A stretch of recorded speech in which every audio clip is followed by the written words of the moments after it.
Fala pessoal, Nascente aqui. Faz tempo que eu não apareço nesse formato de vlog por aqui, né? Esse formato inovador, né? Com certeza ninguém nunca gravou assim no YouTube antes, né? Bem, hoje eu tô trazendo esse formato de vídeo porque, como vocês já viram aí no título, né? Eu quero falar sobre a BGS 2025. Sim, estive novamente na Brasil Game Show, mais uma vez pelo Megascope, o site onde eu trabalho, né? Muito bacana ter esse tipo de oportunidade e eu quero falar um pouco com vocês, né? Falar um pouco sobre como foi essa viagem para São Paulo lá de novo, como foi o evento, né? Se vocês estão acompanhando as redes sociais, vocês estão sabendo aí que tivemos algumas polêmicas, né? Kojima Moments. Mas pra mim, né, pro público geral pode ter sido frustrante, mas pra mim, na minha opinião, das BGS que eu fui, foi a mais importante, né? Eu realizei basicamente um sonho, né, de estar perto, de conhecer um dos responsáveis por um dos meus jogos favoritos, né, que é esse projeto do Final Fantasy VII, né? Eu amo Final Fantasy e Final Fantasy VII pra mim é muito especial, então um remake, enfim, eu vou chegar lá. Mas vamos começar pelo básico. Na última semana, eu passei basicamente uma semana em São Paulo, né? Então, pra gente fazer essa cobertura lá pelo Megascópio, né? Da BGS 2025. Tínhamos alguns compromissos, né? A gente já sabia os nossos compromissos, tinha alguns jogos pra jogar, etc. Aquela coisa de sempre, né? Eu até tava planejando gravar um vlog, né? Tipo um POV, não era um POV que eu estava gravando, tá? Eu queria gravar mais um vlog normal mesmo sobre a viagem, mas acabou que essa foi uma das BGS que eu mais tive trabalho pra fazer, uma das BGS que eu mais estive ocupado. Eu mal andei por São Paulo, então, tipo, era realmente pouco tempo. Então eu não me vi muito na liberdade de acabar gravando muito conteúdo, né? Então estamos aqui para atualizar, para falar coisas, para fofocar, porque tem fofoca. Tem fofoca.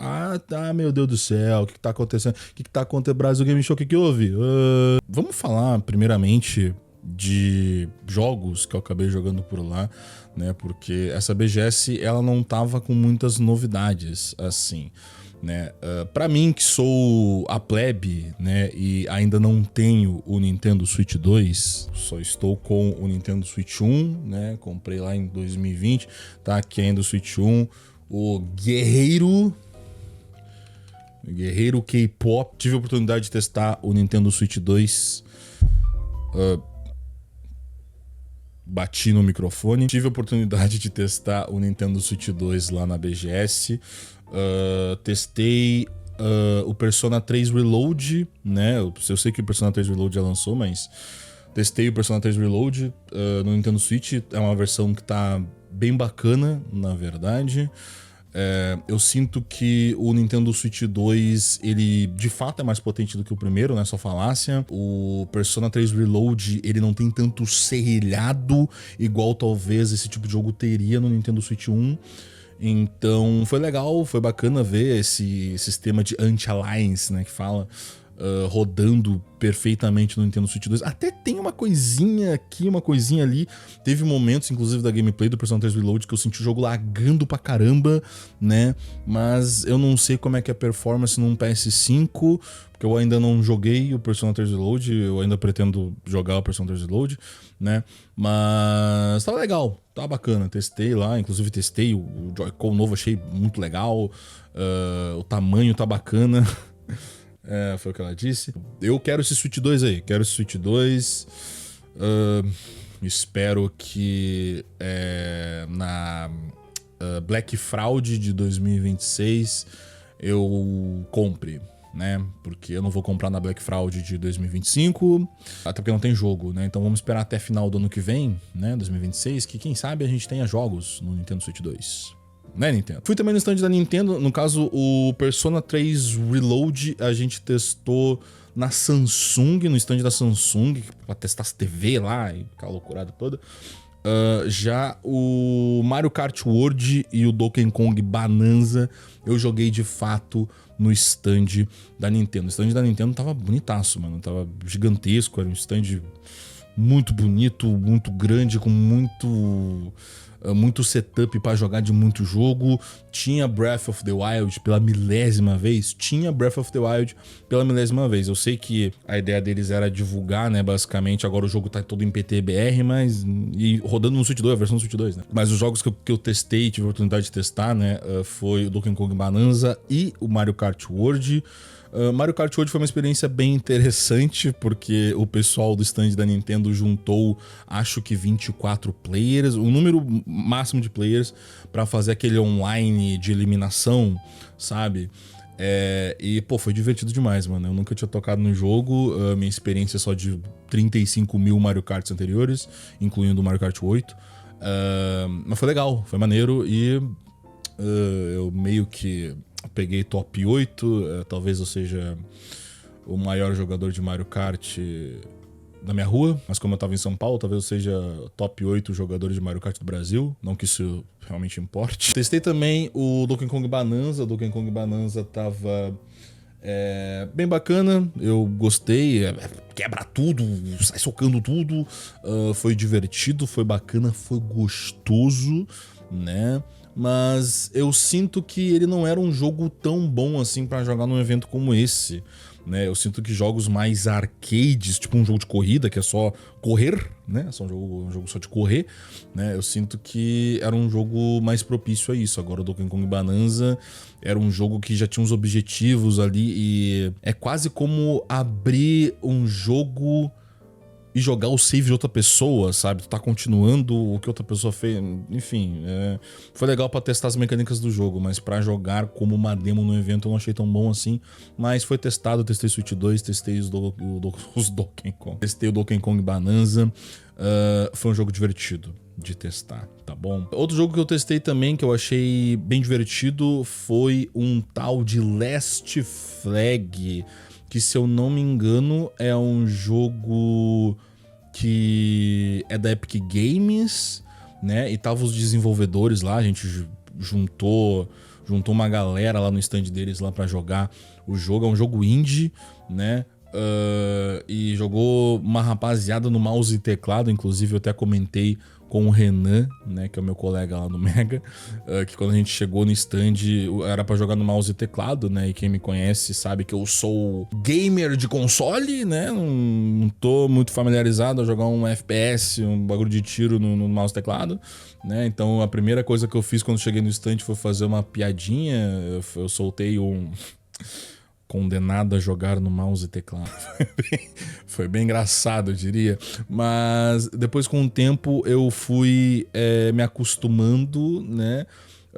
Eu fui me acostumando com o jogo, com como as coisas funcionavam. Os desenvolvedores, o pessoal que trabalha com o jogo, enfim, eles estavam ali na volta, então o tempo inteiro eles estavam cuidando do que a gente estava fazendo e vinham até a gente pra falar: ó, se você apertar tal coisa, vai acontecer X coisa e o boneco X vai fazer tal coisa com o boneco Y. Então, eles explicavam bastante coisa, o que melhorava cada minuto a nossa gameplay, até que completou de fato time contra time. Ele é um jogo 4v4, né? Um jogo meio estilo Overwatch, assim, das ideias. Então fechou time contra time, lá tinha bastante gente, e aí a gente fez uma partida que durou para um senhor... né, palavrão, e, pô, foi muito divertido. Pra quem não joga, pra quem não joga em mouse e teclado, não tem costume de jogar FPS em mouse e teclado, pô, eu mandei muito bem. Eu sou gamer, mano, eu sou gamer. O pai manja dos games, tá? Me acostumei. Agora só vou jogar no mouse e teclado. Só vou jogar no mouse e teclado. O Doritos tava certo, o salve pro Doritos aí. Bully foi feito pra jogar no mouse e teclado. E outra coisa eu fiz pelo evento, andei bastante pelo... Pô, sabe, meu Deus do céu, tá impossível andar naquele evento, sabe? Tava impossível. Tá impossível. Vamos aproveitar, vamos falar sobre o lugar, né? Porque a BGS mudou de lugar, né? A BGS antigamente era no Expo Center Norte, né? Que é um lugar muito bom, um lugar grande, legal. E agora foi no Distrito AMB, o mesmo lugar onde foi o Anime Friends, né? Inclusive o Anime Friends do último POV que teve aqui no canal, foi lá no Distrito AMB, então foi naquele mesmo lugar que se passou a BGS desse ano. Eu achei o lugar bom, achei interessante se passar tudo num pavilhão só, foi bacana, funcionou legal. Em dias que tava cheio, como por exemplo foi no sábado, que era o dia que o Kojima ia estar, foi praticamente impossível andar pelo evento, né?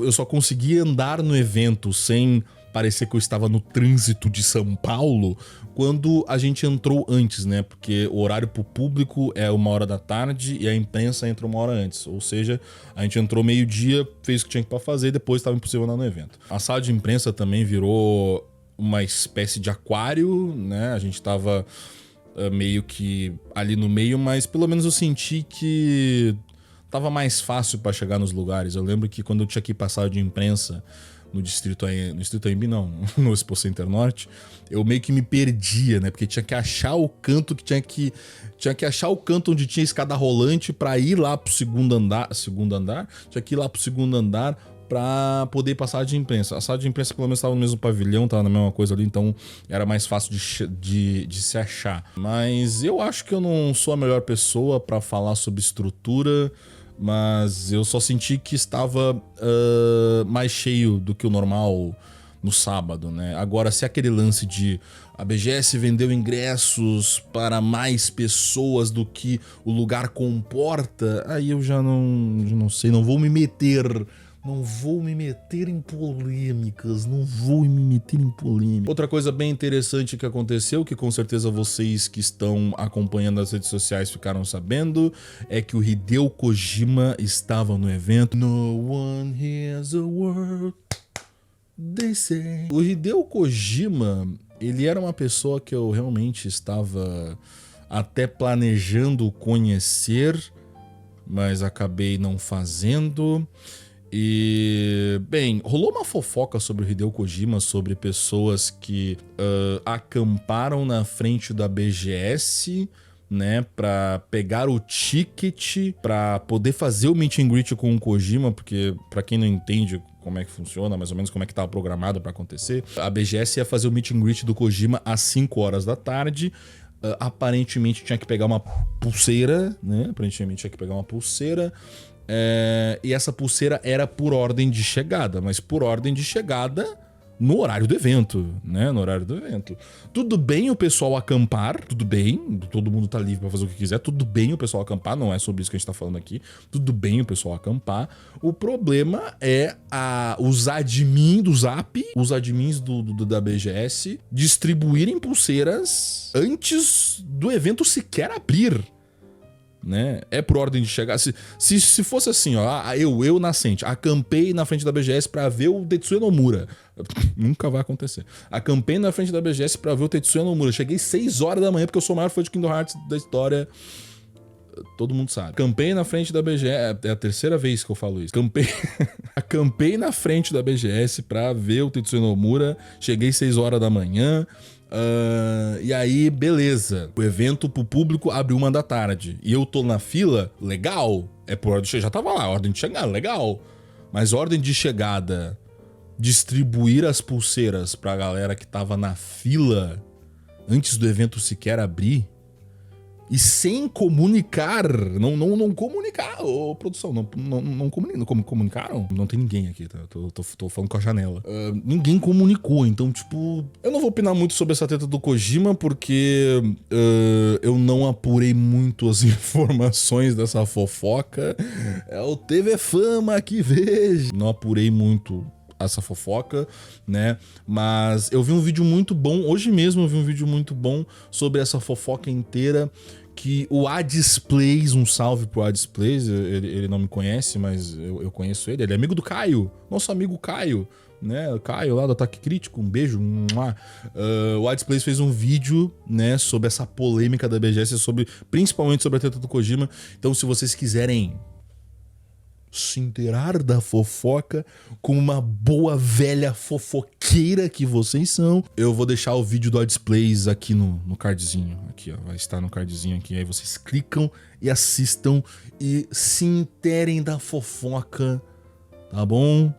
Mas termina o vídeo aqui antes, tá? Que a gente tem algumas coisas ainda pra falar. E, bem, eu não preparei nenhum roteiro pra esse vídeo, eu tô literalmente improvisando. Então esse vídeo não tem nenhum tipo de estrutura, eu não estou seguindo, eu tô achando que eu tô indo bem, comenta aí se eu tô indo bem nesse improviso, né? Porque pra quem não sabe, os meus vídeos, né, os vídeos narrados que vocês ficam apenas escutando a minha linda voz, esses meus vídeos são todos roteirizados, né? Então eu estou ativamente lendo um roteiro. Agora eu estou sem roteiro, eu estou apenas tirando as coisas da minha cuca e estou me divertindo horrores. Me digam se vocês querem mais vídeos nesse formato, comentando sobre outras coisas. Outra coisa que aconteceu, que pra mim é deveras importante, né? Foi o momento mais especial dessa Brasil Game Show 2025. Foi o meu, então, encontro com Naoki Hamaguchi, o diretor da trilogia do projeto de remakes de Final Fantasy VII. Foi o co-diretor do Final Fantasy VII Remake e foi o diretor do Final Fantasy VII Rebirth. E, cara, eu vou contar algumas situações aqui pra vocês, tá bom? A gente sabia, a gente no caso lá do Mega, né? A gente sabia que a gente teria um meet and greet da imprensa com algumas pessoas com o Hamaguchi marcado pro sábado, o mesmo sábado do Hideo Kojima, né? Então, no primeiro dia da BGS, eu não tava esperando encontrar o Hamaguchi. Eu não tava esperando encontrar ele. Tava eu na sala de imprensa com o meu colega Renan e a gente vê se formando uma fila e tem uma galera da imprensa meio que tirando foto com o Hamaguchi. E a gente...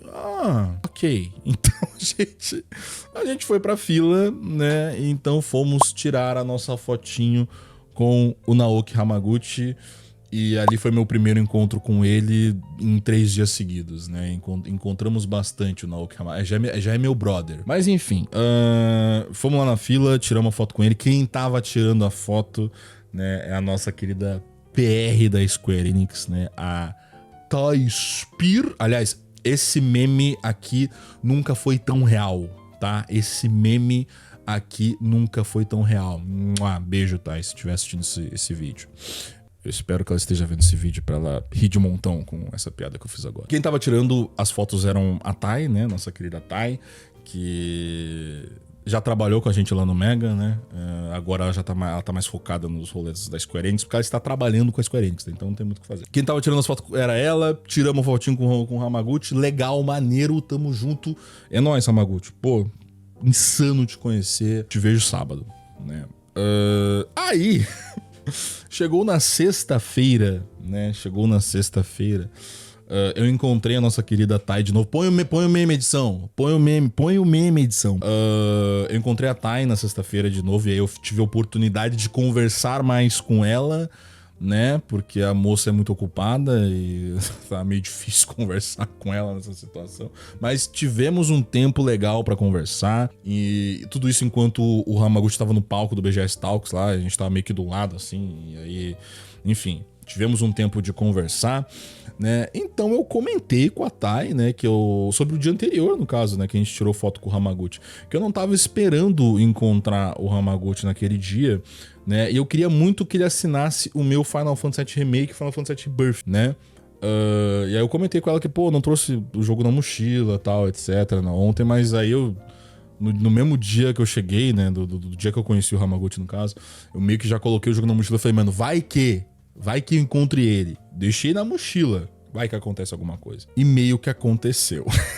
A Thay conseguiu fazer com que eu ganhasse essas assinaturas nos jogos, né, ela comunicou o pessoal lá, tal, me apresentou pro pessoal, inclusive, foi o momento onde eu virei um robô, né? Eu virei um robô, perdi todos os meus poderes de resenha. Quem me conhece sabe que eu sou bastante expressivo, falo bastante, dou risadinhas, faço piadinhas, enfim, né? E aí quando a Thay me apresentou pro pessoal, incluindo o Hamaguchi lá dentro, lá no backstage lá aleatório lá, eu meio que virei um robô, eu fiquei meio...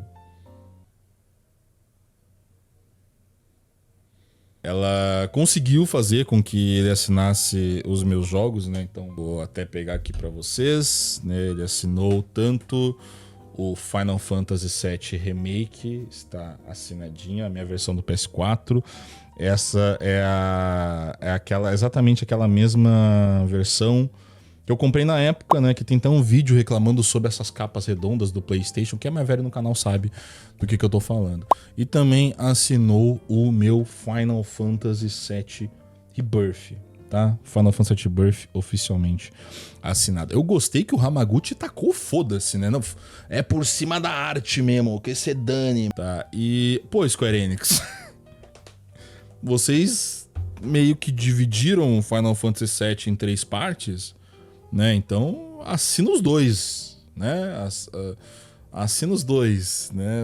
Eu acho que eu fui justo. Mas, cara, eu tô muito feliz com isso aqui.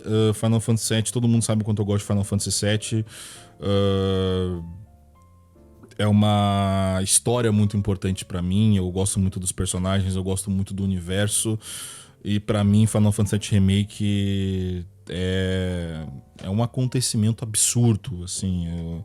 É algo que eu não consigo imaginar, assim, que de fato aconteceu, né? Eu nunca me esqueço, inclusive, na mesma E3 que a gente teve o primeiro trailer jogável de verdade de Kingdom Hearts 3, né? Outra franquia que eu amo bastante, que é a minha franquia favorita, todo mundo sabe disso. A gente teve, naquela E3 de 2015, a gente teve o trailer de Final Fantasy VII Remake, né? O primeiro trailer do Final Fantasy VII Remake. E foi exatamente em 2015, então exatamente 10 anos depois eu encontro pessoalmente uma das cabeças por trás desse jogo e além de assinar a minha cópia, né, e automaticamente aposentar, porque eu não vou mais usar esse jogo será aposentado, tá? Eu quero deixar ele exposto em algum lugar e preservar ele pelo resto da minha vida. Então, sei lá, é meio inimaginável, né, pensar esse tipo de coisa. Em 2015, quando eu tava no último ano do ensino médio, tava rolando um dos primeiros trailers de Kingdom Hearts 3, porque o primeiro foi aquele trailer mentiroso que todo mundo conhece, né? E tivemos o primeiro trailer do Final Fantasy VII Remake. E 10 anos depois eu tô simplesmente com o cara que tá por trás desse projeto. Então, cara, a vida é uma loucura, mano. A vida é uma loucura, cara. A vida é...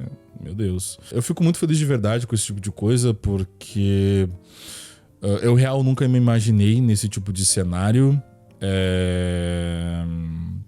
Eu sei que, por exemplo, eu tenho um canal no YouTube há muito tempo, né? E essas coisas que estão acontecendo recentemente, em quesito de evento, não são necessariamente por conta do meu trabalho no YouTube, né? Não são por conta de inscrições, views, até porque o meu humildezinho canal, ele não cresceu tanto assim nesses anos. Um pouco também por falta de empenho meu, por mais que seja um projeto que eu nunca tenha largado, né? Um projeto que eu sempre tô fazendo além do meu trabalho pessoal, né? Mas esses lugares que eu estou hoje em dia meio que também são por conta do canal, visto as pessoas que eu conheci por conta desse canal, né? Então é um efeito borboleta insano, assim. A criação de conteúdo é algo maluco, é isso que eu posso dizer, né? E, cara, como eu falei, eu nunca me imaginei nesse cenário, né? Eu nunca me imaginei nesse cenário. Se falasse pro Nascente de 10 anos atrás que ele estaria conhecendo o diretor de Final Fantasy VII Remake e entrevistando ele, e ele provavelmente não iria acreditar. E então é legal isso. É um momento que eu vou levar pra sempre no meu coração. A verdade é essa. E bem, pra falar do outro dia em questão, né, o tal dia da entrevista com o Hamaguchi, né? Eu peço perdão a todos que estavam esperando que... Pra quem já viu a entrevista tá lá no site do Mega, eu vou deixar o linkzinho aqui, mas a entrevista também vai passar no final desse vídeo aqui, tá? Então Quem quiser ver, fique até o final, tá bom? Eu peço perdão por eu não ter perguntado sobre a parte 3 especificamente, mas foi recomendado pelo pessoal da Square pra gente não perguntar necessariamente sobre a parte 3, né? Já que o Hamaguchi ele tava aqui no Brasil justamente para divulgar a versão de Final Fantasy VII Remake Intergrade para o Nintendo Switch 2. Né? Esse era o foco deles. A versão de Nintendo Switch 2 lança, se não me engano, em janeiro do ano que vem. Né? Então o foco deles era esse, estando aqui no Brasil. Rolou basicamente uma roda de perguntas, cada um fez uma pergunta, né? Dentro do tempo que a gente tinha, porque não era só eu lá de criador. Tava o Caio do Ataque Crítico, nosso parça aqui, tava a Yu também, minha amiga, Yu do Muggles Cave, né? Pra quem não conhece. Tava também o Coelho no Japão, cara, conheci o Coelho no Japão e... maluco, gente fina demais, cara. Eu lembro que eu encontrei ele na sala de imprensa no primeiro dia, né, no primeiro dia que eu tava lá na BGS, e eu avistei ele de longe, assim, que ele tava sentado lá também trabalhando. E aí eu comentei com o Renan, meu colega, né? Eu comentei que, pô, vou lá tirar uma foto com ele, mano. Quero lá dar uma palavrinha, falar com ele. E aí eu cheguei, assim, com ele no Japão. Tava com a namorada dele junto ali também. A namorada dele também muito simpática e tal, me cumprimentou. E aí eu cheguei pra ele e perguntei, pô, mano... tô atrapalhando aí, eu queria só tirar uma foto e tal, bater um papo aí e tal. E aí ele, pô, claro, não sei o que, só deixa eu terminar de upar. Ele tava upando um vídeo no canal, tadinho. Eu fui atrapalhar ele na hora ali, que dá uma preguiça. Essa parte dá uma preguiça, upar vídeo e tag, dá preguiça essa porra, hein, caralho. Enfim, aí depois que ele upou o vídeo dele, ele levantou ali pra tirar foto comigo. Eu até pedi pra ele tirar, falei pra ele, pô, mano, tem mais fotogênico, tira foto aí e tal. E aí saiu esta bela foto aí que eu tirei com ele no Japão, a gente se conheceu, Eu já tinha tirado uma foto com ele no Japão na BGS 2022, que foi a primeira BGS que eu fui como imprensa. Ele tava meio na pressa assim tal, mas foi de boa demais, a gente tirou a foto junto, foi maneiro. Mas esse ano deu pra conversar um pouquinho mais com ele, né? Até conversei um pouquinho com ele. No dia da entrevista, como eu falei, o Coelho no Japão também entrevistou o Naoki Hamaguchi lá no nosso meet and greet da imprensa. Então, a gente se falou rapidinho ali e tal, cumprimentei ele, me cumprimentou. Então foi bacana, é legal estar nesse meio com vários criadores de conteúdo. Mais uma vez, como eu falo, pra mim é uma coisa que é praticamente inimaginável, né? Até pra onde... Até principalmente de onde eu vim, né? Eu moro no Rio Grande do Sul. Sou de Porto Alegre, mas na verdade eu sou de Viamão, né? Porque a parte de Viamão que eu moro é literalmente colada com Porto Alegre. Em 5 minutos eu tô em Porto Alegre, literalmente. Enfim, pelo menos da parte da minha família, eu sou literalmente, acho que o único que seguiu por essa linha de criação de conteúdo. Então, sei lá, é algo que eu nunca me imaginei, sabe? Estar por dentro, assim, estar participando. Então, pô, é uma honra participar desse tipo de coisa. É uma honra estar com tantos criadores de conteúdos incríveis. E, cara, eu fiquei muito feliz, principalmente por estar com os meus dois amigos, né? Que é o Caio, do Ataque Crítico, e a Yu, do Muggles Cave. Porque são criadores meio nichados, teoricamente. O Caio, hoje em dia, ele já tá fazendo... Ele faz vídeo de notícias de forma geral, né, tal. Mas quando eu conheci o Caio, o canal dele tinha uns 15 mil inscritos, mais ou menos. Quando eu conheci o Caio, ele era ainda muito focado em coisa da Square e em coisa de Final Fantasy, Kingdom Hearts e tal. Tanto que eu conheci ele por causa de Kingdom Hearts, né? Enfim, eu sempre vi o empenho dessa rapaziada, sabe? A Yu é a mesma coisa. A Yu, pô, faz um trampo magnífico sobre Final Fantasy. Ela tem um foco enorme em Final Fantasy XIV. Se vocês jogam Final Fantasy XIV, pô, eu recomendo muito assistir o canal dela. Sempre tem atualização, faz live de update. Loucura total. Então tá com essa galera lá, pra mim foi surreal, cara. Pra mim foi surreal porque eu conheço eles há bastante tempo. O Caio, principalmente, né? Então tá com eles lá, pra mim realmente foi especial, porque é a galera que sempre falou de Square e falou de Final Fantasy, Kingdom Hearts aí, meio que tava todo mundo junto ali, sabe? Então foi maneiro. E, pô, eu queria agradecer também, obviamente, ao Mega, né? O Megascópio, que é o site que eu trabalho, o site que eu faço parte. Que se não fosse eles, mano, eu nem estaria ali naquele meio, muito provavelmente, sabe? Então, agradecer ao Renan, que estava comigo nessa jornada lá em São Paulo. Agradecer a Thay também, que já esteve com a gente no Mega por bastante tempo e hoje em dia ela tá com os lances da Square, mas ela continua sempre dando uma força muito grande pra gente, então agradecer ela também. E agradecer a todo mundo que faz parte do site também, porque, cara, meio que a gente se fechou na nossa equipe ali, algumas pessoas já passaram pelo site, mas atualmente é meio que uma equipe praticamente fixa, todo mundo se conhece, todo mundo já sabe o ritmo de cada um, né? Todo mundo já sabe como funciona o sistema de cada um.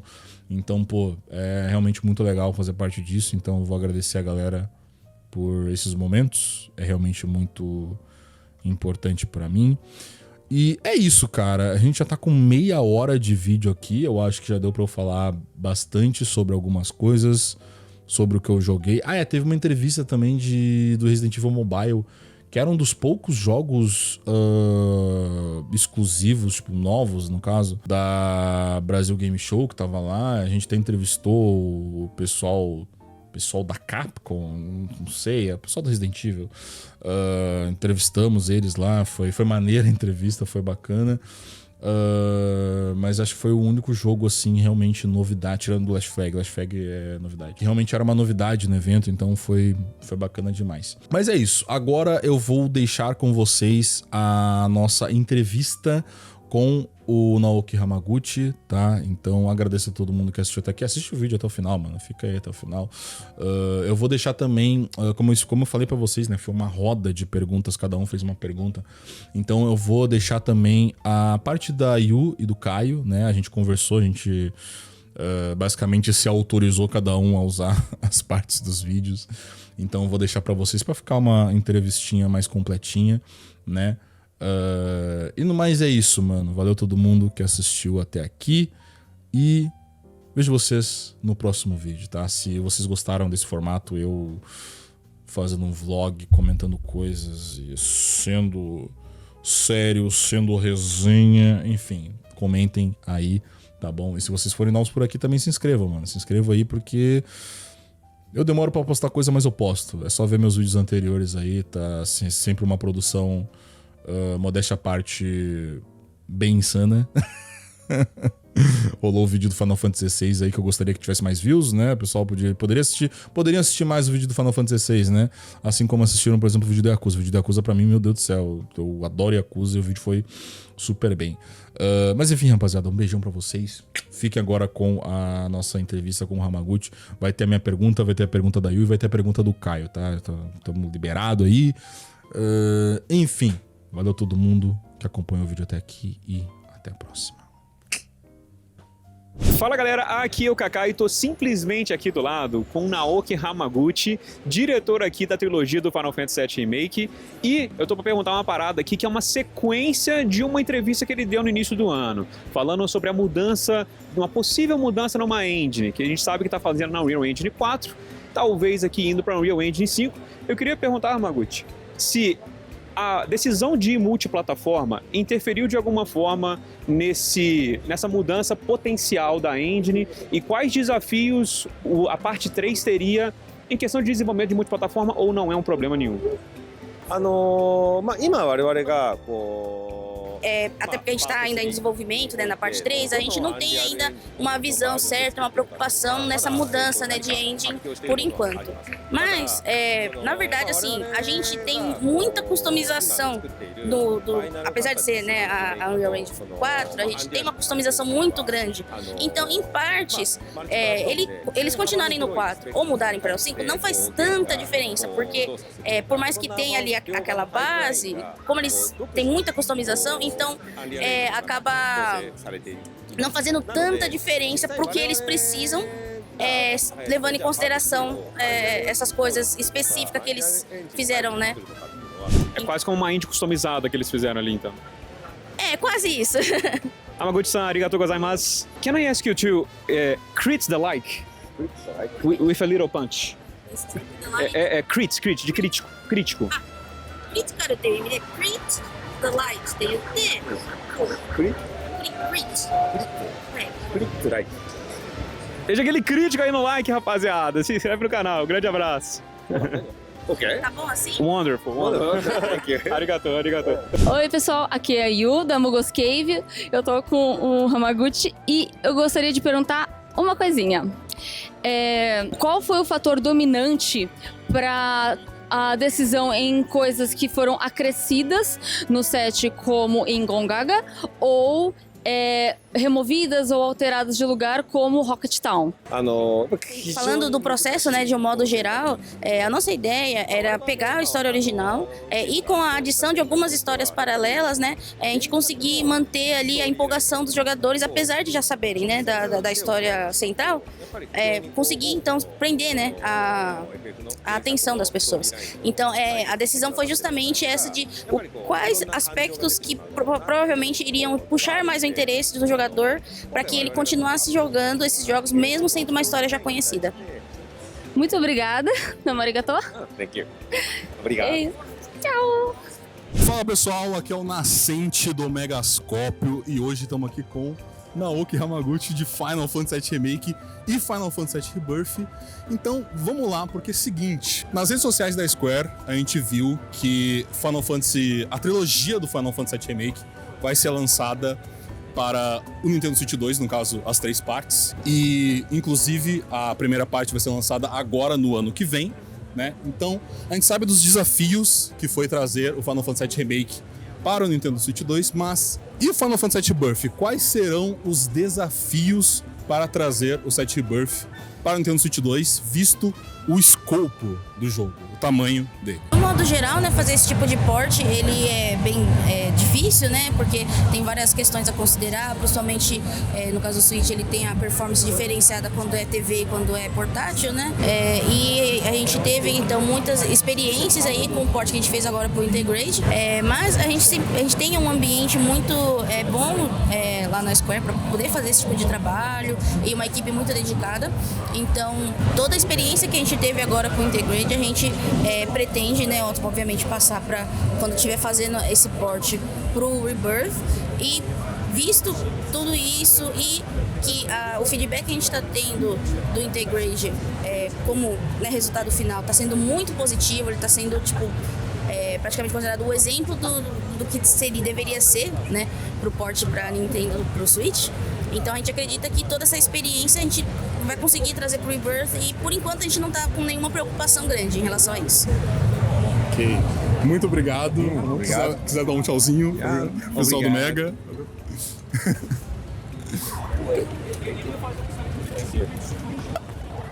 Good question.